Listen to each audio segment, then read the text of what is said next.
जब उनका निधन हो गया तो उस समय कांग्रेस के एक बड़े नेता थे के कामराज फॉर्मूले के नाम से ये जाना जाता है कि भारत की प्रधानमंत्री इंदिरा गांधी को बनाया जाए।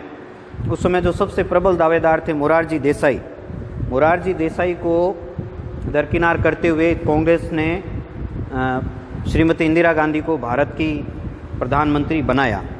और मोरारजी देसाई और उस समय उन्होंने कहा था, उनके लिए एक शब्द का प्रयोग किया था जो गूंगी गुड़िया, ये गूंगी गुड़िया है, ये ज़्यादा समय तक न राजनीति कर पाएगी और देश का इतना बड़ा पद इससे नहीं संभलेगा। सामान्यतः महिलाओं के बारे में, लड़कियों के बारे में, है ना, ये कहा जाता है, लेकिन जब वो काम करती हैं तो अपने आप को साबित कर देती है कि वो भी बहुत अच्छा काम कर सकती है। और उसके बाद जब उन्होंने सरकार चलाई तो सबको ये मालूम भी हो गया कि इंदिरा गांधी बहुत मजबूत स्ट्रांग लेडी है। उन्होंने 1969 में अपनी सरकार प्रधानमंत्री रहते हुए, प्रधानमंत्री भी अल्पमत की थी, कांग्रेस टूट गई थी उस समय, उन्होंने समाजवादियों का और कम्युनिस्ट जो साम्यवादी थे उनके समर्थन से सरकार चलाई और 1969 में उन्होंने बैंकों का राष्ट्रीयकरण किया। पहले क्या होती, जो आजकल हम बैंक में जाते हैं, ये सारी बैंकें बड़े सेठ लोगों के लिए होती थी, गरीब लोगों के लिए बैंकों का कोई काम नहीं था। इन्होंने बैंकों का राष्ट्रीयकरण करके एक आम भारतीय के लिए बैंकों के दरवाजे खोले। और भारत की आज़ादी के समय ये आश्वासन दिया गया था भारत सरकार के द्वारा राजाओं को कि जब कभी भी, जब आपकी जो धन है, आपकी संपत्ति, आपके किले महल हमेशा स्थायी रहेंगे, सरकार की तरफ से आपको जीवन भर पेंशन मिलेगी।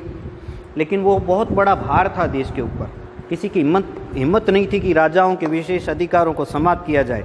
इन विशेष अधिकारों को प्रिवी पर्स के नाम से जाना जाता था और इंदिरा गांधी ने एक झटके में राजाओं के विशेष अधिकार प्रिवी पर्स को समाप्त कर दिया और उनको भी भारत की सामान्य जनता की श्रेणी में खड़ा कर दिया। बहुत मुश्किल काम था, उन्होंने किया। लेकिन 1971 में श्रीमती इंदिरा गांधी ने जब वापस लोकसभा के चुनाव हुए तो पूरे बहुमत के साथ, 2/3 बहुमत के, लगभग 340 सीटों के साथ अपनी सरकार बनाई। और उसके बाद आपको पता है कि 1971 में पाकिस्तान ने भारत पर हमला कर दिया। हमला क्यों किया कि पाकिस्तान, आजकल जो बांग्लादेश है, पहले पूर्वी पाकिस्तान जाना जाता था। बांग्लादेश का शासक था याहिया खान, जो सैनिक शासक था, वो उसके नेतृत्व में वहाँ पे जो बांग्लादेशी लोग थे उन पे अत्याचार होते थे और अत्याचारों का मुकाबला करने के लिए वहाँ पे एक मुक्ति वाहिनी सेना शेख मुजीबुर रहमान के नेतृत्व में लड़ रही थी। और बंगाली मुसलमानों के आधार पे ही देश का विभाजन हुआ था कि भाई हिंदू और मुसलमान साथ नहीं रह सकते, इसलिए देश का विभाजन कर दिया जाए। लेकिन आखिर क्या हुआ, मुसलमान भी आपस में लड़ने लगे, क्योंकि पूर्वी बंगाल और पश्चिमी पाकिस्तान और पूर्वी पाकिस्तान, इन दोनों में संघर्ष हुआ और वहाँ पे अत्याचारों से प्रताड़ित होकर बंगाली मुसलमान भारत में आने लगे, भारत में शरणार्थी के रूप में आने लगे। तो भारत ने इसका विरोध किया।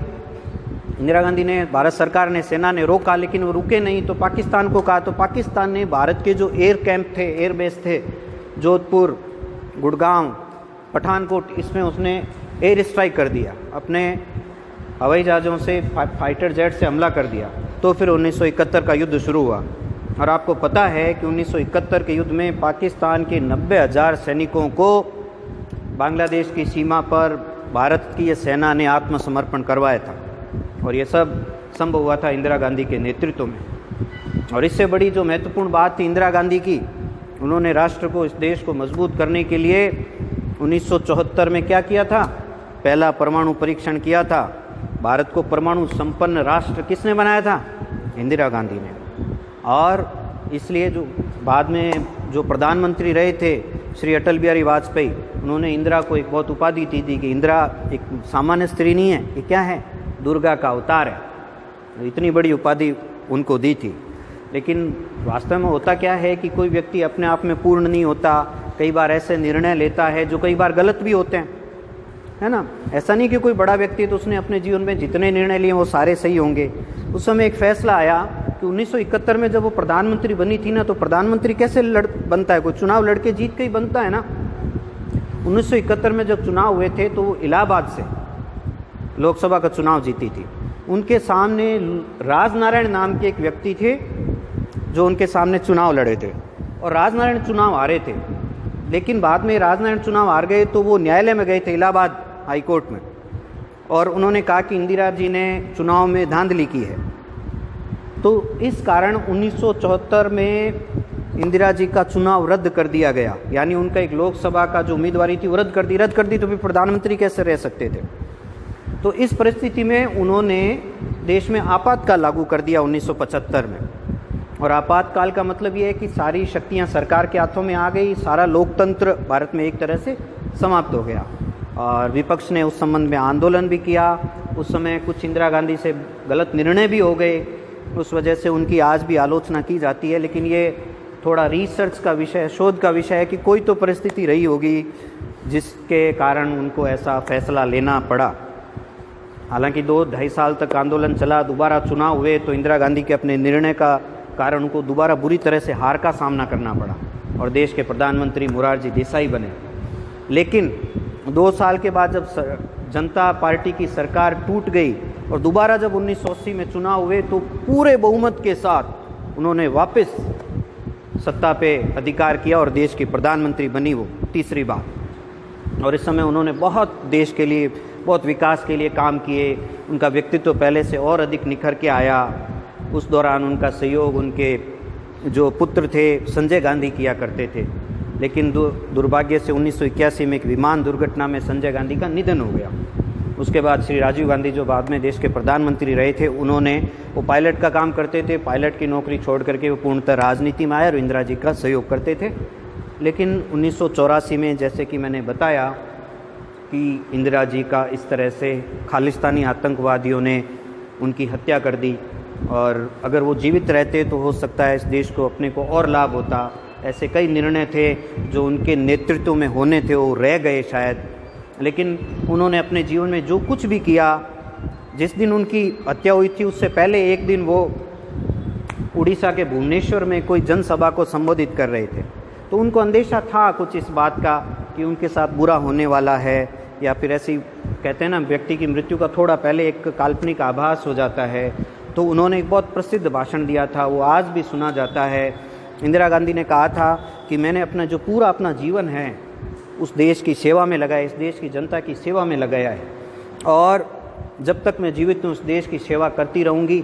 और मेरे, बहुत महत्वपूर्ण बात है, उन्होंने कहा मेरी मृत्यु के बाद भी अगर मैं मर भी जाऊँ तो मेरे रक्त की एक एक बूंद इस भारत का निर्माण करती रहेगी। इतना महान व्यक्तित्व था श्रीमती इंदिरा गांधी का। इंदिरा गांधी के बारे में अगर आपको जानना है तो उनकी फुफेरी बहन है नयनतारा सहगल, उनके ऑटोबायोग्राफी लिखी हुई है, उनके ऊपर आत्मकथा, उसको आप पढ़ सकते हो। देश की स्वतंत्रता में योगदान दिया, देश के विकास में योगदान दिया, हरित क्रांति उनकी देन है, देश का औद्योगिकीकरण उनकी देन है, और परमाणु जो शक्ति संपन्न भारत को बनाया ये इंदिरा गांधी की देन है। बैंकों का राष्ट्रीयकरण करके बैंकों की सुविधा को जन साधारण तक पहुंचाना, ये भी किसकी, इंदिरा जी की देन है।